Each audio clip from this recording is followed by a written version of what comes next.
Welcome back to This is VANCOLOUR. My name is Mo Amir. Our featured guest tonight was a twice-elected councillor of the District of Central Saanich, a member of the Sartlip First Nation, and a former interim leader of the BC Green Party. He is the BC Greens MLA for Saanich-North and the Islands. And fun fact, BC Green leader Sonia Furstenau's mom officiated his wedding. He is Adam Olsen. Adam, thanks so much for being on the show. Thanks a lot for having me. So, earlier this month, the BC Coroner's Service released a report with recommendations after examining last year's heat dome event, which resulted in 619 heat-related deaths. When you go through the report, what new information did we learn? Well, we learned that it was the most vulnerable people in our province that passed away during that unfortunate event last summer, and they were largely seniors, largely had very complex health needs, and as well came from marginalized communities in our province. And so what we're seeing with these impacts of climate are the most vulnerable people in our province are the ones that are being impacted the most. Now, BC Public Safety Minister and Solicitor General Mike Farnworth has said that many of the recommendations from the report are already completed or underway. So let's just ask the big question. Is BC any better prepared for future extreme heat events a year after this devastating heat dome that, again, led to the deaths of 619 people? Look, I think that we understand what happened last year better. The day before the BC Coroner's report, the death panel report was released, Minister Mike Farnworth came out and said that we were going to be using a alert response system to notify British Columbians that future extreme heat events. I think that there's a lot in this report that is yet to be determined. I think that we need to better understand who the vulnerable people are and where they are. And, we see in New York City as an example where people can identify themselves and request to be checked on during heat waves. I think that we've got a lot of work to do with the provincial government, with local governments, and making sure that we have the plans in place. And as well, even though we are looking at a June for 2022 that appears to be less hot than it was last year for sure, we're still looking at July and August as a potential for more extreme heat events. And so, what are we doing as a province in order to ensure that those vulnerable British Columbians have access to air cooling centers or air conditioning, fans?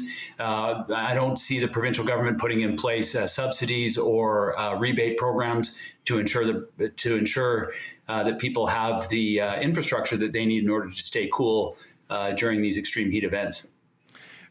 To me, a lot of this comes down to healthcare capacity, and as you just said, access to resources like being able to access cooling centers or having air conditioning or fans or that type of thing. So, has the province done anything in those two regards? Because I don't think an alert system alone would have saved the majority of these lives.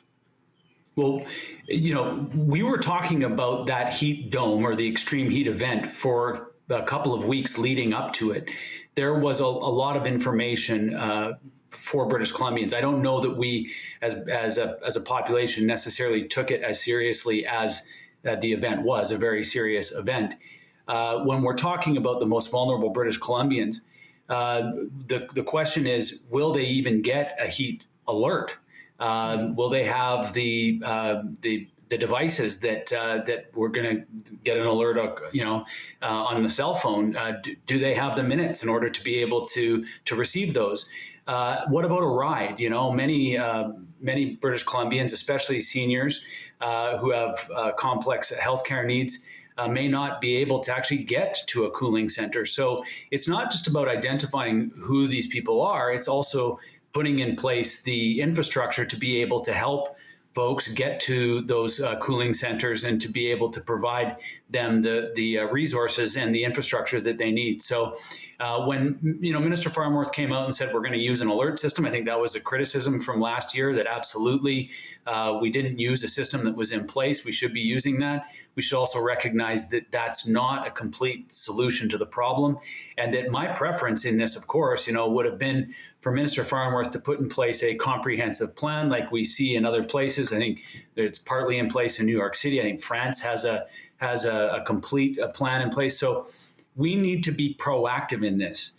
We've seen what happens when a government is reactive. British Columbians, unfortunately, have passed away in that situation. Now it's incumbent upon this government to work with the federal government, work with local governments, work with Indigenous nations to ensure that there's a robust plan in place for this summer and for future summers. Just talking to you now, it just sounds like we're not that much better prepared for these extreme heat events. Is that a fair assessment? Like, it sounds like we haven't actually done much or worked on the necessary recommendations to protect vulnerable people in BC.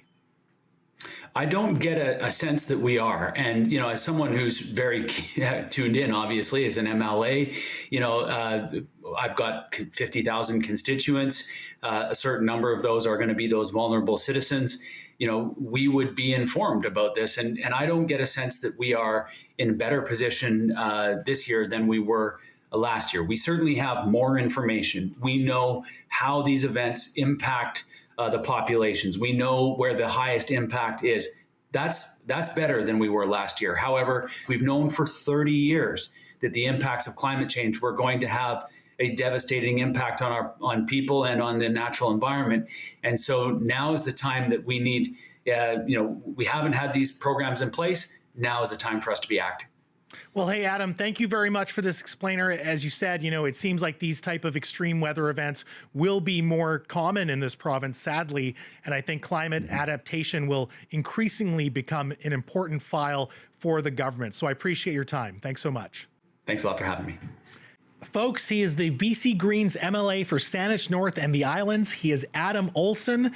And for more with Adam, find This is VANCOLOUR on Apple Podcasts or Spotify, because we're going to record some overtime to talk about the Royal BC Museum. And I promise you, if you've been following this issue, you won't want to miss the rest of our chat.